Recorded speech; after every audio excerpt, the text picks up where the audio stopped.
새벽 1시 마포대교 아래 24시간 편의점 앞에서 대리운전 호출을 기다리고 있습니다.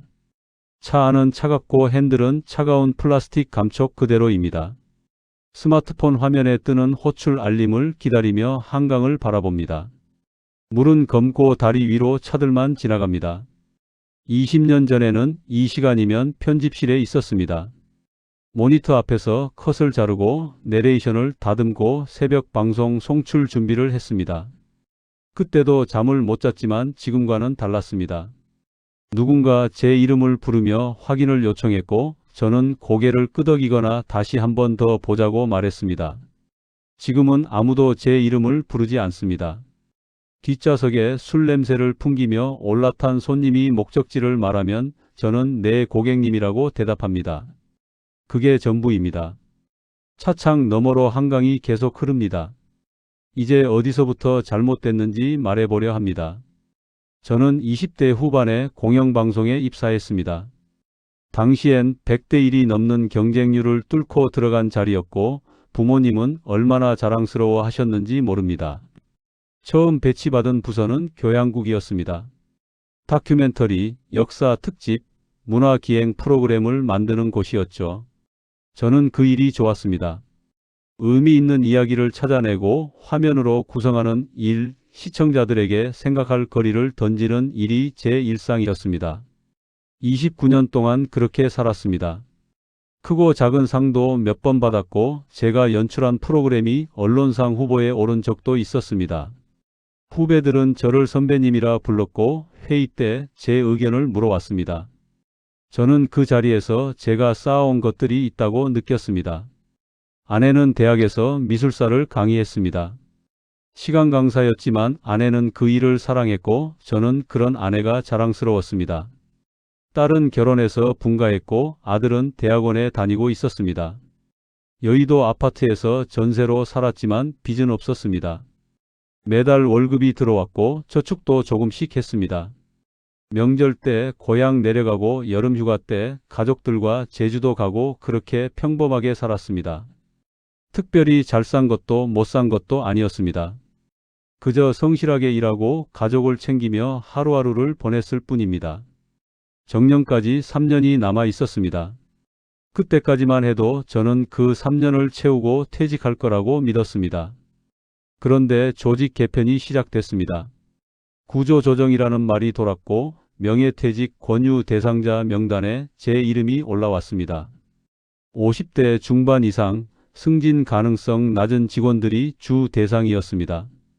저는 그 말을 듣고 며칠 동안 잠을 제대로 못 잤습니다. 3년만 더 버티면 되는데 왜 지금인가 싶었습니다. 하지만 조직 분위기는 이미 바뀌어 있었습니다. 남는 사람들의 눈빛이 달라졌고 회의 때 제 의견은 더 이상 중요하게 다뤄지지 않았습니다. 결국 저는 퇴직금 2억 5천만 원을 받고 방송국을 나왔습니다. 마지막 날 후배들이 송별회를 열어줬지만 저는 내내 어색했습니다. 그들은 남고 저는 떠나는 사람이었으니까요. 집으로 돌아오는 길에 아내가 조용히 말했습니다. 이제 우리 하고 싶은 거 하면서 살아보자. 저는 고개를 끄덕였지만 사실 막막했습니다. 퇴직 후 석 달 동안 저는 별다른 일 없이 지냈습니다. 아침에 일어나 신문을 보고 오후엔 한강변을 걸었습니다. 처음엔 휴식이라고 생각했지만 시간이 지날수록 불안해졌습니다. 29년간 매일 아침 출근하던 사람이 갑자기 할 일이 없어지니 하루가 너무 길었습니다. 그렇게 마포 한강변을 자주 걸었습니다. 어느 날 오후 합정역 근처 낡은 건물 2층에서 한강이 시원하게 내려다 보이는 공간을 발견했습니다. 임대 문에 현수막이 걸려 있었고 저는 무심코 번호를 적어 왔습니다. 그날 저녁 아내에게 말했습니다. 여보, 저기 한강 보이는 곳에 푹카페 같은 거 하면 어떨까? 책도 있고 커피도 마시고 문화공간 같은 느낌으로. 아내가 눈을 반짝이며 대답했습니다. 좋은데? 당신은 미적 감각도 있고 방송국 인맥도 있잖아. 저는 그 말에 힘을 얻었습니다. 29년간 콘텐츠를 기획해온 사람이 공간 하나 못 만들 이유가 없다고 생각했습니다. 다음 날부터 서울 안 유명한 푹카페들을 찾아다녔습니다. 성수동, 연남동, 이태원까지 돌아다니며 어떤 책을 피치하는지, 인테리어는 어떤 스타일인지, 손님들은 무엇을 시키는지 꼼꼼히 봤습니다. 다들 SNS에 사진이 많이 올라와 있었고 감성적인 공간이라는 평이 많았습니다. 마포는 문화 중심지였습니다. 홍대, 합정, 상수동 젊은 층이 많고 책 읽는 사람들도 분명 있을 거라 믿었습니다. 계산을 해봤습니다. 커피 한 잔 5,000원, 책 판매 마진 30%, 하루 손님 50명만 오면 월 1,500만 원 매출. 월세와 인건비, 재료비 빼도 손익분기점은 충분히 맞출 수 있어 보였습니다. 부동산에 연락했고 계약금을 냈습니다. 보증금 5천만 원에 월세 350만 원이었습니다. 비싸다고 생각했지만 한강뷰라는 게 핵심이었습니다. 요즘 사람들은 뷰를 보러 온다는 말이 맞다고 느꼈습니다. 인테리어 업체를 불렀고 견적을 받았습니다. 1억 6천만 원. 저는 깜짝 놀랐지만 업체 사장은 차분하게 설명했습니다. 요즘 카페는 인테리어가 생명입니다. SNS에 올라갈 만한 포인트가 있어야 손님이 옵니다. 원목 테이블, 빈티지 조명, 책장 맞춤 제작, 한강 쪽 통유리 시공까지 하려면 이 정도는 들어갑니다. 저는 고민했지만 결국 고개를 끄덕였습니다. 제대로 하려면 제대로 해야 한다고 생각했습니다. 퇴직금 2억 5천만 원에 아파트 담보대출 6천만 원을 추가로 받았습니다. 아내가 걱정스러운 표정을 지었지만 저는 괜찮다고 말했습니다. 우리 잘할 수 있어. 공사는 석 달이 걸렸습니다. 매일 현장에 나가 진행 상황을 확인했습니다. 책은 직접 고르러 다녔습니다. 인문, 에세이, 사진집, 시집 위주로 500권 정도 구입했습니다. 커피 머신도 들여왔고 디저트는 근처 베이커리와 납품 계약을 맺었습니다. 아내는 SNS 계정을 만들어 인테리어 과정을 올리기 시작했습니다. 오픈 전부터 팔로워가 생겼고 댓글이 달렸습니다. 여기 어디예요? 오픈하면 꼭 갈게요. 저는 그 댓글들을 보며 확신했습니다. 이건 된다. 방송국 후배들에게도 연락했습니다. 다들 축하한다며 오픈하면 꼭 가겠다고 했습니다. 오픈 날짜를 잡았고 저는 그날을 손꼽아 기다렸습니다. 드디어 제 공간이 생긴다는 설렘이 있었습니다. 오픈 첫 주는 정말 잘 됐습니다. 방송국 후배들이 단체로 왔고 SNS에 인증샷을 올려줬습니다. 한강뷰 북카페, 감성카페, 마포 핫플레이스 같은 해시태그가 달렸고 저는 그걸 보며 뿌듯해했습니다. 주말엔 대기줄이 생겼습니다. 사람들이 창가 자리에 앉아 사진을 찍었고 커피를 마셨습니다. 하지만 석 달이 지나자 분위기가 달라지기 시작했습니다. 평일 낮에는 손님이 거의 없었습니다. 한두 팀 들어와서 커피 한 잔씩 시켜놓고 노트북을 펼치거나 책을 읽었습니다. 몇 시간씩 앉아 있었지만 추가 주문은 없었습니다. 회전율이라는 게 이런 건가 싶었습니다. 책은 거의 팔리지 않았습니다. 한 달에 5권 팔리면 잘 팔린 거였습니다. 사람들은 책을 구경만 하고 사진만 찍었습니다. 매출을 계산해 보니 한 달 평균 800만 원 정도였습니다. 예상했던 1,500만 원의 절반 수준이었습니다. 월세 350만 원, 직원 2명 인건비 400만 원, 재료비와 책 재고비까지 합치면 매달 300만 원씩 마이너스였습니다. 처음엔 초기라서 그렇다고 생각했습니다. 시간이 지나면 나아질 거라고 믿었습니다. 메뉴를 바꿔봤습니다. 브런치 메뉴를 추가하고 계절 음료도 내놨습니다. 작은 전시회도 열었습니다. 아내의 대학 동료가 그림을 전시하고 싶다고 해서 벽 한쪽을 내어줬습니다. 오픈 리셉션도 열고 와인도 준비했습니다. 하지만 전시 준비에 든 비용만 200만 원이 넘었고 그림은 한 점도 팔리지 않았습니다. 사람들은 구경만 하고 갔습니다. 아내가 조심스럽게 말했습니다. 여보, 계산 좀 다시 해봐야 할 것 같아. 이렇게 나가면 1년도 못 버틸 것 같은데. 저는 그 말을 듣고 화가 났습니다. 겨우 석 달밖에 안 됐는데 벌써 포기하자는 거냐고 따졌습니다. 아내는 아무 말도 하지 않았습니다. 하지만 저도 불안했습니다. 예금 통장 잔고가 눈에 띄게 줄어들고 있었습니다. 대출 이자도 매달 나갔습니다. 한 달에 60만 원씩 빠져나갔습니다. 밤에 잠을 자다가도 그 숫자들이 머릿속을 맴돌았습니다. 하지만 인정하고 싶지 않았습니다. 29년간 콘텐츠를 만들어 온 사람이 카페 하나 제대로 못한다는 게 자존심 상했습니다. 방송국 후배들이 가끔 들렀지만 그들도 커피 한 잔만 마시고 갔습니다. 책은 쳐다보지도 않았습니다. 어느 날 문득 깨달았습니다. 사람들은 책을 보러 오는 게 아니라 뷰를 보러 온다는 것을. 한강을 배경으로 사진을 찍고 SNS에 올리는 게 목적이지 책을 읽거나 사는 게 목적이 아니었습니다. 저는 푹카페를 만들었지만 손님들에겐 그저 포토존이었습니다. 그 사실을 인정하는 게 쓰라렸습니다. 하지만 아직 시간이 있다고 생각했습니다. 방법을 찾으면 된다고 스스로를 다독였습니다. 오픈한 지 8개월이 지났을 때 예금 잔고가 1,000만 원 아래로 떨어졌습니다. 매달 300만 원씩 적자가 쌓이니 당연한 결과였습니다. 더 이상 버틸 수 없다는 판단에 직원 2명에게 양해를 구했습니다. 죄송하다는 말밖에 할 수 없었습니다.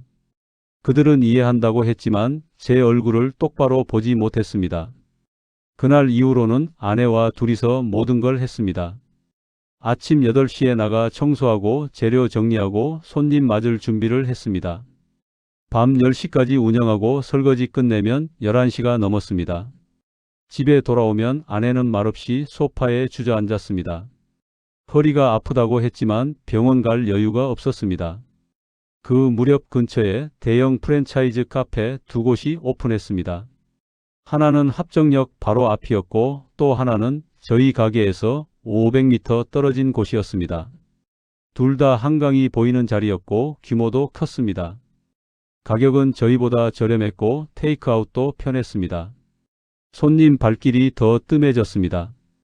평일엔 하루 손님이 5팀도 안 되는 날이 많았습니다. 주말에도 예전만 못했습니다. 사람들은 이제 저희 카페를 SNS에 올리지 않았습니다. 새로 생긴 프랜차이즈 카페 사진들로 타임라인이 채워졌습니다. 저는 그걸 보며 무력감을 느꼈습니다. 아무리 감성을 살려도 브랜드 파워를 이길 수 없다는 걸 그제야 알았습니다. 여름이 되자 장마가 시작됐습니다. 비가 일주일 내내 쏟아졌고 한강 수위가 높아졌습니다. 범람 우려가 있다는 뉴스가 나왔고 마포 일대 상가들의 대피 권고가 떨어졌습니다. 저희도 일주일간 가게 문을 닫아야 했습니다. 그 일주일 동안 월세는 그대로 나갔고 재료는 상했습니다. 보험 처리를 문의했지만 자연재해는 보상 범위가 아니라는 답변만 돌아왔습니다. 다시 문을 열었을 때 냉장고에서 악취가 났습니다. 버려야 할 재료가 태반이었습니다. 그날 저는 가게 안에 혼자 앉아 한참을 멍하니 있었습니다. 그즈음 아들에게서 전화가 왔습니다. 아버지, 저 대학원 그만두려고요. 제가 취직할게요. 아버지 힘드신 거 알아요. 저는 괜찮다고 말했지만 목소리가 떨렸습니다. 아들은 제 상황을 다 알고 있었습니다. 딸도 생활비를 보태겠다고 연락 왔지만 받을 수 없었습니다. 자식들 앞에서 이렇게 무너지는 모습을 보이고 싶지 않았습니다. 하지만 현실은 냉정했습니다. 은행에 추가 대출을 신청했지만 거절당했습니다. 신용 등급이 떨어졌고 담보 가치도 부족하다는 이유였습니다. 방송국 후배들에게도 조심스럽게 도움을 요청했습니다. 하지만 다들 바쁘다는 핑계였습니다. 전화를 끊고 나면 제가 얼마나 초라한 사람인지 느껴졌습니다. 아내가 밤에 조용히 울고 있었습니다. 저는 아무 말도 할 수 없었습니다. 위로할 자격이 없다고 느꼈습니다. 이 모든 게 제 선택이었고 제 착각이었습니다.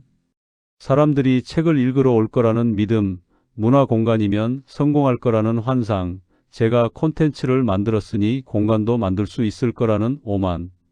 전부 제 착각이었습니다. 장사는 감성이 아니라 숫자였고 저는 그 숫자를 제대로 보지 못했습니다. 오픈한 지 1년 3개월이 되던 날 저는 아내와 마주 앉아 폐업 이야기를 꺼냈습니다. 더 이상은 버틸 수 없었습니다. 예금은 바닥났고 대출 이자는 밀렸습니다. 아내는 울지 않았습니다. 그저 고개를 끄덕였습니다. 그 침묵이 더 괴로웠습니다. 다음 날 부동산에 연락해 가게를 내놓았지만 권리금을 받기는커녕 원상복구 비용 200만 원을 청구받았습니다. 1억 6천만 원 들여 만든 공간을 부수는데 또 돈을 내야 했습니다. 책은 중고서점에 헐값에 넘겼고 가구는 중고 거래 앱에 올렸습니다. 깎을 수 있냐는 메시지가 계속 왔지만 저는 그냥 다 팔았습니다. 최종 손실은 3억 5천만 원이 넘었습니다. 29년간 모은 돈이 1년 3개월 만에 전부 사라졌습니다. 여의도 아파트 전세 계약이 만료됐고 집주인은 보증금을 올려달라고 했습니다. 저희에겐 그럴 여유가 없었습니다. 결국 경기도 외곽 빌라로 이사했습니다. 보증금 2천만 원에 월세 60만 원짜리 투룸이었습니다. 짐을 옮기는 날 아내는 한마디도 하지 않았습니다. 딸이 생활비를 보태주겠다고 했지만 받을 수 없었습니다. 아들은 대학원을 휴학하고 편의점 알바를 시작했다고 연락 왔습니다. 그 말을 듣는 순간 가슴이 무너졌습니다. 제 잘못된 선택이 자식들의 인생까지 바꿔놓았습니다. 어느 날 다시 한강변을 걸어봤습니다.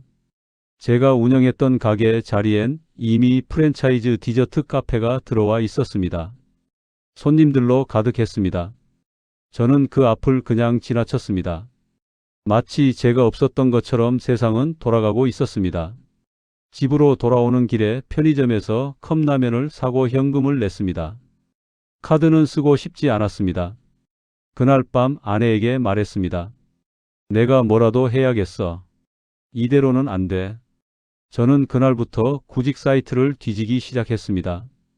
구직 사이트를 며칠 동안 뒤졌지만 나이를 이유로 번번이 거절당했습니다. 그렇게 몇 주가 흐른 어느 날 밤 유튜브에서 대리운전으로 생계를 잇는 퇴직자의 영상을 보게 됐습니다. 누구 눈치 안 보고 내가 벌 수 있다는 게 얼마나 다행인지 모릅니다. 그 말이 마음에 박혔습니다. 곧바로 대리운전 앱을 설치하고 기사 등록을 했습니다. 처음엔 자존심이 허락하지 않았지만 더 이상 버틸 여력이 없었습니다. 첫 호출을 받고 손님을 태웠을 때 고맙다는 인사가 그렇게 따뜻하게 들릴 줄 몰랐습니다. 밤 9시부터 새벽 2시까지 일하고 한 달에 180만 원 정도 벌고 있습니다. 아내는 근처 카페에서 설거지 파트타임을 시작했습니다. 함께 벌면 한 달에 250만 원 정도입니다. 빠듯하지만 버틸 수 있습니다. 저녁에 제가 출근 준비를 하면 아내가 라면을 끓여줍니다. 현관문 앞에서 조심히 다녀오라고 손 흔드는 아내를 보면 가슴이 먹먹해집니다. 한때 방송국에서 프레젠테이션 하던 제 얼굴이 이젠 핸들 잡고 밤거리를 누비는 얼굴이 됐지만 그래도 저는 포기하지 않았습니다. 이제는 인정할 수 있습니다. 저희의 실패는 운이 아니라 제 오만이었습니다. 5가지를 말씀드리고 싶습니다. 첫째, 경험 없는 분야에 큰돈을 들이지 마십시오. 공간 기획과 사업 운영은 완전히 다른 영역입니다. 둘째, 감성보다 숫자를 먼저 보십시오. 아름다운 공간이 수익을 보장하지 않습니다. 셋째, 회전율 없는 사업은 하지 마십시오. 손님이 오래 앉아 있어도 추가 주문이 없다면 그건 장사가 아닙니다. 넷째, 대출은 절대 최소화하십시오. 매달 나가는 이자가 결국 목을 조릅니다. 다섯째, 문화와 장사를 혼동하지 마십시오. 제 이상과 시장의 현실은 달랐습니다. 지금 저희는 하루하루를 천천히 살아가고 있습니다. 새벽까지 일하고 돌아오면 아내가 따뜻한 미소로 맞아줍니다. 김치찌개 냄새가 반겨주고 커피 한 잔을 함께 마시며 하얗게 밝아오는 하늘을 바라보는 그 시간이 참 소중합니다. 남은 대출을 갚으려면 아직 5년은 더 걸립니다. 하지만 저희는 다시 시작했습니다. 자존심보다 현실을 선택했고 허영보다 생존을 택했습니다. 인생은 길고 퇴직은 끝이 아닙니다. 실패는 아픔이지만 다시 일어서는 건 의지입니다. 지금 저희가 꾸는 꿈은 단순합니다. 빚 다 갚고 작더라도 우리 집 한 채 마련하고 손주들 용돈이라도 챙겨줄 수 있는 그런 조용하고 따뜻한 노후입니다.